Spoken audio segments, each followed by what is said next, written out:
ሻሎም ሻሎም ቅዱሳን ናይ እግዚአብሔር ጸጋ ናይ እግዚአብሔር ምሕረት ምስ ኩላትኩም ይኹን። ሐዋርያ ናሆሜ ሎሚ እውን ካብ መንፈስ ቅዱስ ዝኾነ ቃል ክንርኢና ህይወትና ድማ ክልወጥ ክብሪ ንጎይታ ኢየሱስ ይኹን። ንምንታይ ቃል እግዚአብሔር ህያው መስለጢ ካብ ክልተ ዝኣፉ ሰይፊ ድማ ዝበልሕ እዩ። ልዕሊ መንፈስን ነፍስን ስጋን ሓሊፉ ድማ ዝኣቱ እዩ። ሃሌሉያ ሃሌሉያ። ማንኛውም ነገር በብዙሕ መንገዲ ክስበር ዘይተኻእለ ናይ እግዚአብሔር ቃል ይሰብሮ እዩ። ማንኛውም ነገር በብዙሕ መንገዲ ክፍታሕ ዘይተኻእለ ነገር ናይ እግዚአብሔር ቃል ይፈትሖ። ክብሪ ንስም ናዝሬታዊ ኢየሱስ ክርስቶስ ይኹን። ሃሌሉያ። እዚ ቃል እዚ ድማ ሎሚ በቲ ሎጎስ በቲ ፊደል ኣዳውና ኣሎይ መንፈስ ቅዱስ ድማ ከብረህልናይ ንዓይ ከብረህለይ ንዓኻትኩም ከብረህልናይ ሎሚ ካብ ሰከንድ ጀሚርና ናብ ሓድሽ ክብሪ ክንኣትና። ንምንታይ ቅንያቱ ኸፉ እሞ ግዜ ዓዲኩም ከም ዓያሹ ዘይኮነ ከም ለባማት ከመይ ከም ትመላለሱ ተመልከቱ ስለዝብል ሎሚ ብስም ናዝሬታዊ ኢየሱስ ክርስቶስ ግዜና ዓዲግና ኢና። እዚ ግዜ እዚ ናይ እግዚአብሔር ግዜ ናይ መጨረሻ ዘመን ጎይታ ኢየሱስ ዝመጽሉ ታይም ኢየሱስ ክርስቶስ ጎይታ ሃሌሉያ። ጎይታ ኢየሱስ ንኽመጽእ ዝተዋሃቡና ምልክታት ኩሎም ይፍጸሙ ኣለዉ። ምልክታት ኩሎም ይፍጸሙ ኣለዉ። ኩሎም ምልክታት ይፍጸሙ ኣለዉ። ቅዱሳን ኣይትፍዘዙ ኣይትዓሹ። ብጣዕሚ ስጋዋን ኣይትኹን ብጣዕሚ ዓለማውያን ኣይትኹን። ናይ ብሓቂ ጎይታ ኢየሱስ ይመጽእ ኣሎ። ናይ ብሓቂ ጎይታ ኢየሱስ ይመጽእ ኣሎ። ናይ ብሓቂ ጎይታ ኢየሱስ ይመጽእ ኣሎ። ክብሪ ንስም ይኹን። ይመጽእ ኣሎ። ኣብ ደገ ኣሎ። ኦልሬዲ ንኽመጽእ ስዊልና ብሰዋዊ ዝኾነ ንግግር ክንዛረብ ድሕርቲ ኮይና ሓንቲ ሰከንድ ቀርያቶላ ሓንቲ ሰከንድ ቀርያቶላ። ኢየሱስ ክርስቶስ ጎይታ። እዚ ቪድዮ እዚ ከይተወድአ ጎይታ ኢየሱስ ክመጽእ ይኽእል። እዚ ለይቲ እዚ ከይወግሐ ጎይታ ኢየሱስ ክመጽእ ይኽእል። ክብሪ ንስሙ ንናዝሬታዊ ኢየሱስ ክርስቶስ ይምጻእ ድማ ንሱ መጽእ ይዕርፈና። ንምንታይ ኣብዚ ዓለም እዚ እግዚአብሔር ድላዩ ይባርከና፣ እግዚአብሔር ድላዩ ክብሪ ይሃበና። እመኑኒ ይብለኩም ኣለኹ ፍጹም ዕረፍትን ፍጹም ጸጋን ኣብዚ ምድሪ የለን። እግዚአብሔር ንዓኻ እንተረድአካ ኣብ ዙርያኻ ግን ብዙሕ ነገር ኣሎ። ስለዚ ውሽጥኻ ስምዕካ ብዙሕ ነገር ኣሎ። ክብሪ ንጎይታ ኢየሱስ ይኹን። ኣብዚ ዓለም ንሓልፎ ብዙሕ መከራን ብዙሕ ቻለንጅን ኣሎ። ኣብዚ ዓለም ከለኹም መከራ ኣለኩም ስለዚ ናይ እግዚአብሔር ቃል ብዙሕ ነገር ኣሎ። ጎይታ ኢየሱስ ክመጽእ ከሎ ግና ሞት ናብ ዘይብሉ ማን ቶክራታ ላቫና ማሳካቴ አይ ሃሌሉያ። መርገም ናብ ዘይብሉ ሕማም ናብ ዘይብሉ ብኽያት ናብ ዘይብሉ ናብ ፍጹም ሰላም ናብ ፍጹም ደስታ ናብ ፍጹም ኣምልኾ ሰይጣን ዘይብሉ ኣጋንንቲ ዘይብሉ ሃሌሉያ። ጥርጣሬ ዘይብሉ ፍርሃት ዘይብሉ ጭንቀት ዘይብሉ ዮን ቶክሮስ ሳባሃዲና ዝዋግአካ ኣካል ናብ ዘይብሉ ናብ ናይ ዘለኣለም ዕረፍትና ምስ መርዓዊና ዝኾነ ጎይታ ኢየሱስ ምስ መራሒና ዝኾነ ጎይታ ኢየሱስ ምስ ኣዳኛ ዝኾነ ናትና ህይወትና መድሓኒ ዝኾነ ጎይታ ንዘለኣለም ክንነብርና ክብሪ ናዝሬታዊ ኢየሱስ ክርስቶስ ይኹን። ሃሌሉያ። ንጎይታ ነፍቅሮ ኢና። ነፍቅሮ ዓለም የብልና፣ ነፍቅሮ ስጋውነት የብልና። ኣብዚ ዓለም እዚ ጠንካራ ኮይና ክንነብርና ንምንታይ እግዚአብሔር ኣቦና ስለ ዝኾነ ግን ፍቅርና ምስ ዓለም ኣይኮነን። እግዚአብሔር ቃል ሃሌሉያ ፍቅሪ ዓለም ዘለዎ ሰብ ፍቅሪ ኣቦ የብሉን ኢሉ። ንሕና ፍቅሪ ኣቦ እምበር ፍቅሪ ዓለም የብልና። ክብሪ ንስም ናዝሬታዊ ኢየሱስ ይኹን። ሃሌሉያ። ሎሚ የትኛውም ነገር ምስ ምድሪ ምስ ስጋውን ተጣወኩም ሰባት በመንፈስ ቅዱስ ክትፍትሑ ይጽላ ኣለኹ። ደጊም ሞይትኩም ይኹን ህይወትኩም ድማ ምስ ክርስቶስ ኣምላኽ ተሰዊራ ኣላ። ስለዚ ኣብ ላዕሊ ዘሎ ሕሰቦኩም ተጻሓፈ። ሎሚ ላዕላዊ ነገር ተሓስበሉ፣ ሰማያዊ ተሓስበሉ፣ እግዚአብሔር ንዝለኣኸኩም ፍቓድ ተሓስበሉ፣ ፖቴንሻል ክትረኹ ብስም ናዝሬታዊ ኢየሱስ እጽላ ኣለኹ። እዚ ጸጋ ዝተኻፈሉ ክብሪ ንስም ይኹን። ሃሌሉያ ሃሌሉያ ሃሌሉያ ሃሌሉያ ሃሌሉያ ሃሌሉያ ሃሌሉያ ሃሌሉያ ሃሌሉያ ሃሌሉያ። ኩሉ እንዲኻ ኮይንካለይ ኣብቲ መስቀል፣ ኩሉ እንዲኻ ኮይንካለይ ኣብቲ መስቀል፣ ኩሉ እንዲኻ ኮይንካለይ ኣብቲ መስቀል ኣብቲ መስቀል። ክብሪ ንስም ናዝሬታዊ ኢየሱስ ይኹን። ሎሚ ናይ ጎይታ ፍቕሪ ዝተከአ ነገር ኣብ ህይወትኩም ናይ ሰብ ክኾን ይኽእል፣ ገንዘብ ክኾን ይኽእል፣ ስጋውነት ክኾን ይኽእል፣ ዓለማውነት ክኾን ይኽእል። ከምቲ ኣብቲ ሮሜ 5:5 በቲ ዝተቐበልኩሞ መንፈስ ላንዳላቫሃዲና ፍቕሪ ኣምላኽ ኣብ ልብና ፈይሳ ኣላ ከም ተጻሓፈ። ከምቲ ድማ ኣብቲ ጢሞቴዎስ ንሕና መንፈስ ፍቕሪ፣ መንፈስ ሓይሊ፣ መንፈስ ርእስኻ ምግዛእ እምበር መንፈስ ፍርሓት ኣይተቐበልናን ከም ተጻሓፈ ሎሚ ኣብ ውሽጥኹም ዘሎ ተቐመጠ ናይ እግዚአብሔር ፍቕሪ መንፈስ ቅዱስ ከንቀሳቕሶሙ ህይወትኩም ብፍቕሪ ኣምላኽ ክማርኽ ብስም ናዝሬታዊ ኢየሱስ ጽላ ኣለኹ። ከምታ ክቡር ሽቶ ክቡር ቅዱስ ሽቶ መጽያ ኣብ እግሪ ጎይታ ዝሰወረቶ ይሁዳ ዝተሸይጡ ንብዙሓት ንድኻታት ምኾነ ክብል ከሎ ጎይታ ድማ ግደፎ ድኻታት ምሳኹም ኣሎ زياقنا نعات زجاج ونزل له شاندا دا دا دا لهادين لهادين لهادين لهادين لهادين كم دم هيوتنا أبغر قويتا سبّر له تسجع سبّر له منفس كروكم السلام كبر اسم النازري تاو يسوع يقول كبر خلوا نتزايبر أملاغون هاليلويا يسوع قويتا لومي إذا مالت سمع سوات نو حدش منفسهم عرفت أو سوات الله منفس قدس كوم يرين الله زغون الزغفت حدش معرافير الله حفتيناتي بسم نازري تاو يسوع حفتي حدش معرف أبيوت كتغفته بسم يسوع كريستوس حدش معرف أبيوتكم تغفته حدش معرف أبيوتكم تغفته ناب حدش منفسهم معرف أتوهم نمنتاي نتساعد من قد غنبران وقتاي فصم عادك شعزون نادم أيخد كم زبل هاليلويا النادمكم نالم لكم تخدلوا ساعاتي كم تينك زايبك قالدما هاليلويا يسوع كريستوس قويتا نتخبر قويتا كم بمسيح بقول أجتنا تمتنا كم منفس قويتا خاب كبرنا كبري نام مثل أرأيوس نلوت كم دصحافة لو من خبرة الوت بنقمي تحلفوا له حداركم نكرتسوس زمسلوا له عقلتكم نكرتسوس زمسلوا له هيوتكم نكرتسوس زمسلوا له حسابكم نفسه كيف نجركم كرتسوس نتصبر قولوا سأقالوا من جيسس مايتي نيم أبيوتكم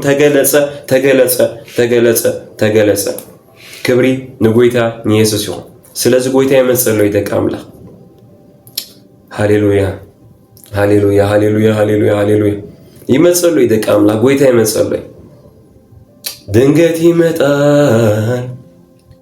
دنقتي متال لامي دنقتي متال ولنو بيارقال السون بيه يا من شنكت السون بيه يا لسقات لك أما تنشي تزلي هاليلويا يمسال لي قويتا كم كرانا كعرف أنها قويتا يمسال لي كابزا ترجمة زي ترد كعالم كعرف أنها يمسال لي هاليلويا كابزو ودق فترة ناس أخو صنا يمسال لي كابزو ودق سقا فتحنا يمسال لي هاليلويا هاليلويا هاليلويا هاليلويا يسوع قويتا يمسال لي قويتا يمسال لي يسوع يمسال لي على جان دقا لافايا إذا سمع زبل أتمنفسنا تمرعت نعيول اللويل نعا هاليلويا قويتا يمسالني ليتيك ريديان توكرادا لافاس كبرن سميون هاليلويا يسوع قويتا تفوتو أمنينوه جزي إكزابير اتناي ما أهي كلاخ كله تزناب كزنب كله أفت ساعات نصو نوح مركب سريح الزجاجي نجزايبر دمت تعزيزو نجزايبر كتصبه له أفت ساعات نص جن أفتح معك نسا مرعز جور سوات نير أفتح معك نسا زمز جور سوات نير أفتح معك نسا جلزوغن السرح بروسس سليتهم تأكيو مسا صوتي سوات نيرهم أفتح ساعات نسا دحرغ تعمت من أنت كم زكوغن الليسي كم زك جبر على نيلهم بتا معلتي زوغن أكتيفيتي زجور سوات نيرهم شعب معلتكن ما أهي مسي مالت نيتفات ما يمسي نو جنا مركب نير يسوع قويتا نحنا مركبنا يسوسي جاتا واو الفهاديناس مركبنا يسوسي هاليلويا مركبنا يسوسي زيت المنا أمون عركنا عرك لبي يسوسي زيت المنا أمون عركنا مركبنا أبداوي زاتو واقع زمن زعني لنيو كابزي تفزر توليكا ولد أملاخ بتكبار كاس لذي تصدقك بتكبار كا دما يتفنا سلا زاي زوغا بنزل على مدحنكا أمنتي هالله نمنتاي أملاخ بتحدو دوز أمن كله نزل على هيوت كركم بين نغيت أفسي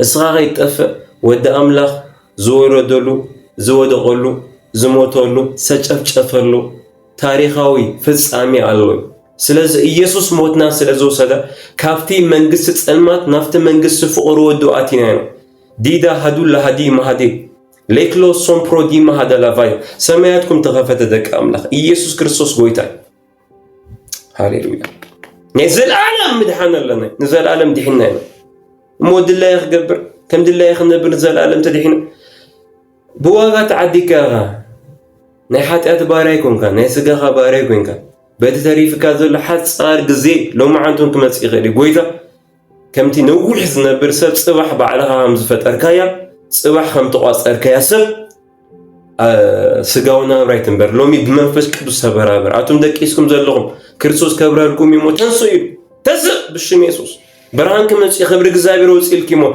ተንሲ ኣብሪ ከም ተጻሓፈ ሎሚ ዘተንስእካነ እግዚአብሔር ጸጋ ይርከብካ ብሽም ናዝሬታው ኢየሱስ ክርስቶስ ሃሌሉያ ክብሪ ንስም ኢየሱስ ክርስቶስ ይሁን እግዚአብሔር ንቅደሰሉ ጊዜ ንእግዚአብሔር ነፍልየሉ ጊዜ ሃሌሉያ ሎማ አንተ ሓጻር ቃል ይከካፍለኩ እዚ ቃል እዚ ግን መንፈስ ቅዱስ ኣብ ልብኹም ከማተን ከሓትሞ በዚ ቃል እዚ ግን ኣቅጣጫኹም ንህይወትኩም ክቅየር ብስም ናዝሬታው ኢየሱስ ጽላሎ ስለዚህ አምላክ ጎይታ ይመጻለይ ጎይታ ይመጻለይ ሃሌሉያ ከምቲ ኣብ ቀዳማይ ጴጥሮስ ምዕራፍ 5 ንሱ ይሓልልኩም ይሞ ሓልልኩም ኩሉ ኣውድቑ ከምዙይ ኢየሱስ ጎይታ ምዕራፍ 5 ቁጽሪ 7 ንሱ ይሓልልኩም ይሞ ንኹሉ ሓልልኩም ኣብኡ እንታይ ገብሮ ኣውድቑ ዣ ንጻድቕ ሰንከልከል ክብል ድማ ኣይከሓድጎን እሞ ጾርኳ ሳብ እግዚአብሔር ደርብዮ ድማ ኢሉ መዝሙር ዳዊት ኢየሱስ ጎይታ እሞ ጎይታ ከም ዝመጽእ ፈሊጠ ብዙሕ ናይ ህይወት ሓላፍነት ኣሎ ስለዚ እንታይ ኣገብር ሓልዮት ካብን ጎይታ ብሓልዮት ምድር ይተሓዝ እዚ ማለት ሓደራይ ትግበር ስራዓይ ትስራሕ ኣይትውለድ ኣይተገልግል ማለት ኣይኮነ ኮመ ይኮነ ግን ሓዳር ትገብር ከለኻ ሓዳርና ገበርካ ጎይታ ግን ሎማ ዓንቲ ክመጽእ ከም ዝኽእል ፍለጥ ኣይተገልግል ኣይኮን ኣገልግል እናገልገልካ ግን ዛሬ ጌታ ክመጽእ ከም ዝኽእል ክርዳእካ ኣሎ ቢዝነስ ኣይትስራሕ ኣይኮነ ቢዝነስ ካና ተሰራኻ ትምህርቲ ላይ ተማሃር ኣይኮነ ትምህርቲ ካና ተማሃርካ ሎማ ዓንቲ ግና ጎይታ ክመጽእ ከም ዝኽእል ንምንታይ ጎይታ ንስኻ ቢዝነስ ካሳብ ትውድእ ሓዳር ካሳብ ትውድእ ወይ ድማ ገለሳብ ትገብር ኣይጽበየካን ኢየሱስ ጎይታ እንደውም ኣብቲ ጴጥሮስ ብዙሓት ጎይታ እዝዶም ገ ይመስሎም ግን ኩሉ ሰብ ክድሕን ስለዝደሊ እዩ ኣይ ዣ ጎይታ ኢየሱስ ኩሉ ሰብ ክድሕን ስለዝደሊ ትዕግስ ገይሩ ዘሎ ኣብቲ ጢሞቴዎስ ድማ እንታይ ይብል ኣብቲ ምዕራፍ 2 ኩሉ ሰብ ናብ ፍልጠት ሓቂ ክመጽእ ክድሕን ዝደሊ እግዚአብሔር ኣቦ ኢሉ ኩሉ ሰብ ናብ ፍልጠት ሓቂ እቲ ሓቂ ድማ ክርስቶስ ኢየሱስ እዩ ናይ ኢየሱስ ወንጌል እዩ ሃሌሉያ ወንጌል ኣብ ኩሉ ዓለም ዝተሰምዐ ድማ ኣነ ክመጽእ ከም ዝበለ መፈጸምታ ዘመን ከም ዝበለ ኢየሱስ ክርስቶስ ጎይታ እዚ ዘመን እዚ እቲ ጎይታ ዝተነበየሉ ዘመን እዚ ዘመን እዚ ናይ መጨረሻ ዘመን እዚ ዘመን እዚ ጎይታ ዝመጸሉ ዘመን ስለዚ ከም ጋያሻ ይነበር መጽሐፍ ቅዱስ ኣብዚ ዓለም እዚኣ ኣጋይሽና መጻእተኛታት ይኹም ይዝብለና ጋሻኻ ኣብዚ ዓለም እዚ ኣብዚ ዓለም ዘለካ ኮንትራክትኻ ሎማ ዓንቲ ተብቅዕ ትኽእል እዛ ለይቲ እዚኣ ዘይክንድቅሳ ንኽእል ኢና ይብለኩም ኣሎ ነገርኩም ኣብ ናይ ኖህ ግዜ ኖህ ኣብ መርከብ ክሰርሕ ከሎ እግዚአብሔር ዝበሎ ነገር እናተጸበየ በቲ ዕለት ንሱ ገሊኡ ናይ ኣቦኡ መሬት ክዋሃቡ ዝከራኸ ሰብ ላይ ነብር ይኾን በቲ ዕለት ንሱ ናይ ቦይ መሬት ንዓይሉ ሓው ዝቐተለ ሰብለ ክነብር ይኽእል ኣብቲ ታይም ንሱ ኣብታ መዓልቲ ንሳ ግን ሓው ቀቲሉ ግን ማይ ኣሂ ይመጽእ ኣይ ባህዱራ ባህዲና ደቂ ኣምላኽ ስጋዋይን ኣይንኹን ከም ስጋዋይን ኣይንሕሰብ ብምሕዳስ ሓሳብኩም ተለወጡ እምበር ነዚ ዓለም እዚ ኣይትምሰልዎ ኣይዝብል ደቂ ኣምላኽ ንዓለም ክንመስል እግዚአብሔር ይጸውዐናኒ ካብ ዓለም ሓሪኹኩም እምበር ካብ ዓለም ኣይኮንኩምን እዩ ዝብል ማንቶ ክራቫ ሃዲ ማሃሌ ባህዳ ኣይ ብሮዶ ሺብራ ቫንዳ ብራጋዲላ ባህዴ በኢየሱስ ስም እዛናን እግዚአብሔር ይከፈት ኣብ መጨረሻ ዘመን ካብ መንፈስ ይከፍስስ ኣውዳትና ኣዋልድ ክንበዩ ኣረገውት ሕልሚ ከሓልማ ኣጓው ዝረአይ ክርኡ ስለዝብል ሎሚ መንፈሳዊ ህይወትኩም ዝዘኸመኩም ድምፂ ኣምላኽ ዝረሓቁኩም ሰባት ብስም ናዝሬታው ኢየሱስ ክርስቶስ መንፈሳዊ እዛንኩም ክኽፈት እጽላ ኣለኹ ራእይና ሕልሚ ድምፅታትና ምርሒት ኩሉ ኣብ ውሽጦም ዝመጽእ ኮንቪክሽን ክበዝሕ ብስም ናዝሬታው ኢየሱስ ከም ናይ እግዚአብሔር ነቢ ኣብ ህይወትኩም ዝዛረብ ኣለኹ እዚ ነገር ዝተፈጸመ ሃሌሉያ ኢየሱስ ጎይታ ብራእይ ብዙሕ ናይ መንፈስ ቅዱስ ጸጋታት ተቐበሉ ሰባት ይረአለኹ ኣየራትኩም ተኸፈተ ሰማያትኩም ተኸፈተ ሰማያት ማለት ፋይናንስ ጥራይ ትሕሰቡ ሰማያት ናምበር ዋን ናይ ጸሎት ህይወትካ ሪቫይቭ ምዃኑ ኣብዚ መጨረሻ ዘመን እዚ እቲ ከምቲ ጎይታ ዝመሰሎ ኣብ ብሉይ ኪዳን ወርትግ እቲ ሓዊ ቃጸል ከም ዝበለ ኣብቲ ሮሜ ድማ ጎይታ በመንፈስ ቅዱስ ሓሊፉ በመንፈስ ተቃጸሉ ንእግዚአብሔር ድማ አገልግሉ ኣብ ተሰሎንቄ ድማ መንፈስ ኣይተጥፍኦ ከም ዝበለ በመንፈስ ንቃጸለሉ በቃ አፋየር ኮይና አባው ኮይና ጎይታ زرخبنا ساعتي لومي زحوز بيوتكم يبزح زحوزين منتكم كل يقصات صار نجاراتكم كل يقصات صار بزي حدقكم لو ما عندي قويت هذا تصلوا ساعتي كبرني يسوع كريستوس يوم سلاز قويت هذا تصلوا ساعة سلاز هنا قويتها مسقات نتصبر نسون معدنا هدر زناي تحافونا يا قويتها كانت ودما إيدالو أنت يهيوت كالاله زمني بملو سته كتاي يسوس يمرت أملاكنك هاليلويا هاليلويا هاليلويا هاليلويا هاليلويا هاليلويا هاليلويا هاليلويا ኢየሱስ ጌታ ኢየሱስ ክርስቶስ ጌታ ኢየሱስ ክርስቶስ ንጉስ ኣብ ዝኾነ ሕማም ኣብ ዝኾነ ቃንዛ ዘለኹም ሰባት የትኛውም ሕማም የትኛውም ቃንዛ ዘለኹም ሰባት ኣብ ጎንኹም ማይ ክትቀርቡ ደልያ ኣለኹ ሽም ዘለዎ ሕማም ሽም ዘይብሉ ኣብ ህይወትኩም 5 ዓመት 10 ዓመት 20 ዓመት ዝቕፅር ኣሎ ክኾን ይኽእል 4 ወይ ድማ 5 ወርሒ ድማ ክኾን ይኽእል ብዘይግድስ ሕማም ፍቓድ ኣምላኽ ስለ ዘይኮነ ብስምብራት ቁስሉ ካብ ኩሉ ሕማምና ስለ ዝፈወሰና ንሱ ንድሌትክ ዘፅግብ ንኩሉ ሕማምክ ዝፈውስ ንንእስነትክ ድማ ዝሕድስ ሃሌሉያ ሃሌሉያ ሃሌሉያ ንኩሉ ሕማምና ዝፈውስ መንፈስ ቅዱስ ኣብ ማእኸልና ኣሎ እግዚአብሔር ኣነ ፈዋሲ ኣምላከይ ድማ ናይ እግዚአብሔር ቃል ናይ ህይወትና ዶክተር ናይ ህይወትና ፈዋሲ ናይ ህይወትና ፊዚሽያን ናይ ህይወትና መጽናዕኒ ናይ ህይወትና ሓይል ናይ ህይወትና ጥዕና መንፈስ ቅዱስ ሃሌሉያ ስለዚ ማይ ሓዙ ኣብ የትኛው ሕማም ዘለኹም ሰባት ማይ ሓዙ ሕዚ ራይት ናው ማይ ቀርቡ 10 ሰከንድ ክወኩም ተወሊልኩም ማይ ቀርቡ ሃሌሉያ ሕክምናዬ የኔ መድኃኒት ቀርቡ ማይ ደቂ አምላኽ ሕክምናዬ የኔ መድኃኒት ሜቢ ንስኹም ሕማም ዘይብልኩም ግን ኣብ ገዝኹም ዝሓመመ ሰብ ተሃልዩ ድማ እቲ ማይ ነቲ ሰብ ንውሳድ ጸሊሉ ድሓር ተሲውዮም እግዚአብሔር በዚ ማይ ሓሊፉ ድንቂ ተኣምራትን ክገብር እዩ ንምንታይ ዕሽነትና ጥቀም ኣምላኽ ሕክምናዬ የኔ መድኃኒት ሓዝዎ እዚ ማይ ክብርን ኢየሱስ ክርስቶስ ይኹን እዚ ማይ እዚ ሓዝዎ ጎይታ ኢየሱስ ሎሚ ድንቅ ነገር ገብር ድንቅ ነገር ገብር ኣብ የትኛውም ሕማም ዘለኹም ሰባት ካብ ሕማምኩም ጎይታ ኢየሱስ ክፍውሰኩም ሓዝዎ እዚ ማይ ሃሌሉያ ብየማናይ ኢትኩም ሓዝዎ ኣቦ ብሰምና ዘሬታዊ ኢየሱስ ክርስቶስ ይጽላሎ ኣብ የትኛውም ሕማም ዘለዉ ሰባት ሕዚ ኣብዚ ማይ እዚ እና ኣብቲ ሒዞሞ ዘለዎ ማይ بسمنا زريتها إيسوس كريستوس ناتك حيلك أمد تصلاله كم دمك كجلجل زمايز تصلاله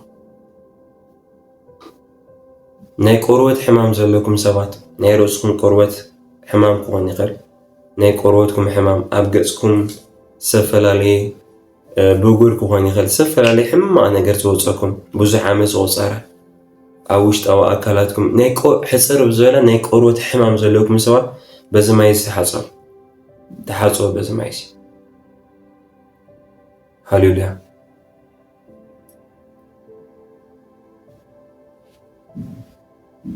ኢየሱስ ወይታይ እግዚአብሔር አማኸልና አሎይ በመላእኽቱ አሎይ ንምንታይ አማኸልና ፈውሲ አበዳው ዝሓዘ መልአኽ ደው ኢሉ ስለ ዘሎ ማለት እግዚአብሔር በመላእኽቱ ስለሰረ ንስም ወዱ ንስም ኢየሱስ ከኸበር እግዚአብሔር መላእኽቱ ይልእኺ ስለዚህ ብስም ናዝሬታዊ ኢየሱስ ሕዚ የትኛውም ሕማም ምንጭ ደረቅ ጸልያለሁ የትኛውም ሕማም ክንቀል ጸልያለሁ በጌታ በኢየሱስ ስም በዶክተር ዝም ተጻፈ ጽሕፈት ዘለዎ ሕማም ብስም ናዝሬታዊ ኢየሱስ ክርስቶስ ሎሚ በመንፈስ ቅዱስ ክስረዝ ጸልያለሁ ኣብ ዘማይዚ ሃይ ተቀመጥ ተቐመጠ። ሓይሊ ተቐመጠ። ላቫቫቫቫቫቫ በጌታ በኢየሱስ እቲ ለምጽ ዝነበሮ ሶርያዊ ናፍቲ ሩባ ዮርዳኖስ 7 ጊዜ ወይ ድማ 7 ጊዜ ኣቲኻ ውፃእ ምስ በሎት ነቢ 7 ጊዜ ወፂኡ ምስ ወፀ እግዚአብሔር ቆርበቱ ከም ናይ ህፃን ገበሮ ይዝብል። እግዚአብሔር ምፍዋስ ጥራይ ዘይኮነ 7 እጥፍ ክፍውሰኩም እዩ። ካብቲ ጥዑይ ዝበሃል ሰብ ንላዕሊ ብ7 እጥፍ ብጥዕና ከንብረኩም እዩ። ንምንታይ? መዝሙራዊ 91 ኣፍቲ 16 ነዊሕ ዕድመ ከጽግቦ እየ ኣላቫሃቱራ ባህዴ ሎሚ ዕድመኻ ክኸልፍ ዝመፀ ብሰም ናዝሬታዊ ኢየሱስ ተወቂዕ ኣሎ። ነዊሕ ዕድመ እግዚአብሔር ከጽግበካ እዩ። ሽዑኸ ምድሓነይ ድማ ከሪኦ እየ ሌቫቶሳ ፕራካቲያ ቫናማስ ሎሚ እግዚአብሔር ምድሓኑ ክገልጸልና ካብቲ ሓደ ምድሓኑ ድማ ፈውሲ እዩ። ብስም ናዝሬታዊ ኢየሱስ ክርስቶስ ፈውስኹም ተቐበልኩም። ሕዚ ዝማይ እዚ ምስታይ ጀምሩ ደቂ ኣምላኽ ብስም ጎይታ ኢየሱስ ስተይዎ ኣብ ዝማይ እዚ ሓይሊ ኣሎ እዩ። ስተይዎ ደቂ ኣምላኽ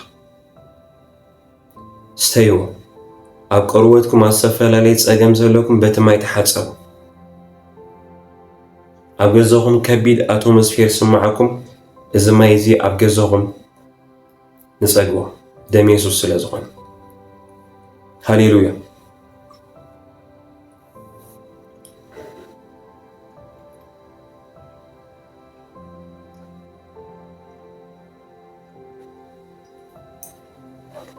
የትኛውም ሕማም ሕዚ ተናገር ሽም ኢየሱስ። የትኛውም ቃንዛ የትኛውም ፔን ንምንታይ ንሱ ብሰሪ ገበና ቆሰል ብሰሪ ኣበሰና ድማ ተኸትከተ ኣይትቆሰል ጎይታ ቆሲሉ ኣይትከትከት ጎይታ ተኸትከት እዩ። ሽዑኸ ንሱ ብሰሪ ገበና ቆሰለ ብሰሪ ኣበሰና ተኸተ ኣብ ጎናኻ ንሕና ሰላም ክንረክብ። ሰላም ማለት ሻሎም ማለት እዩ ብዕብራይስጥ ሻሎም ክንረክብ መቕፃዕት ናወረደ ብስምብራት ቁስሊ ኢየሱስ ድማ ሓዊና ሎሚ ብስም ናዝሬታዊ ኢየሱስ ዓወትኩም ተቐበልኩም፣ ፈውስኩም ተቐበልኩም፣ ሰላምኩም ተቐበልኩም፣ ፋይናንሻሊ ብሬክ ስሩ ተቐበልኩም። ብነገር ኩሉ እግዚአብሔር ባረኸኩም። ንምንታይ? እግዚአብሔር ጓሳይ ዝጎድለኒ ይብለኝ ዝጎድለኒ ይብለኝ። ንምንታይ? ኣብ ልዑል ሸኻ ይውዕለኒ ናብ ዘዕርፈሉ ማይ ይመርሓኒ። ሎሚ ንእግዚአብሔር ሎምዕ ሸኻ ኣብ ህይወትካ ይገለጽ። ትዕርፈሉ ማይ ድማ ካብ እግዚአብሔር ዘንድ ናብ ህይወትካ ይምጻእ። ንሱ ነፍሲ ይህድኣ። ሎሚ እግዚአብሔር ክህደአኩም ይጀምር። ሃሌሉያ ሃሌሉያ። ምእንተ ስሙ ብመንገዲ ጽድቂ ይመርሓኒ፣ በድርኻ ምርጉዝካን የጽናዓኒ። ብርባርባ ድነሞት እኳ ትኸትከኽፎ ኣይፈርሐኒ። ኣብ ቅድሚ ገጽ ጸላእተይ መኣዲ ዝሰርዓለይ ንርእሰይ ብዘይት ትለኽዮ ጽወይ ድማ ይንጀርብባሎ። ብሓቂ ሳልኻ ምሕረትካን ብኩሉ ዕድመ ይስዕባኒ። ኣብ ቤት እግዚአብሔር ድማ ንዘለኣለም ክነብር እየ። ሎሚ ናይ መዝሙር ዳዊት 23 በረኸት ኣብ ህይወትኩም ብሽም ኢየሱስ ይገለጽ ይገለጽ ይገለጽ ይገለጽ። ክብሪ ንስሙ ይኹን። ሃሌሉያ። እግዚአብሔር ድንቅ ነገር ገይሩ ብሓቂ መንፈስ ኣምላኽ ኣብ ማእኸልና ኣሎ። ክብሪ ንስሙ ኢየሱስ ክርስቶስ ይኹን። ጎይታ ይመጽእ ጎይታ ይመጽእ። ተዘጋጁ። ኣሜን። ኣብ ህይወትኩም ክትገብሮ ዝግባእ ኣሳይመንት ናገበርኩም ግና ጎይታ ከም ዝመጽእ ግን ተዘጋጁ። የትኛውም ትለማመዱ ሕማቕ ህይወት ተሃልዩ ሕማቕ ሓጢኣት ማእሰርቲ ሎሚ ካብቲ ሰተናየ ደም ዝተልዓለ ካብቲ ሰተናየ ሓይሊ ዝተልዓለ ምፍታሕ ይኹነልኩም። ንእግዚአብሔር ብቅድስናና ብጽድቂ ተገልግሉሉ ደመና ኣብ ህይወትኩም ይውረድ። ክብሪ ንስም ናዝሬታዊ ኢየሱስ ክርስቶስ ይኹን። ኣሜን።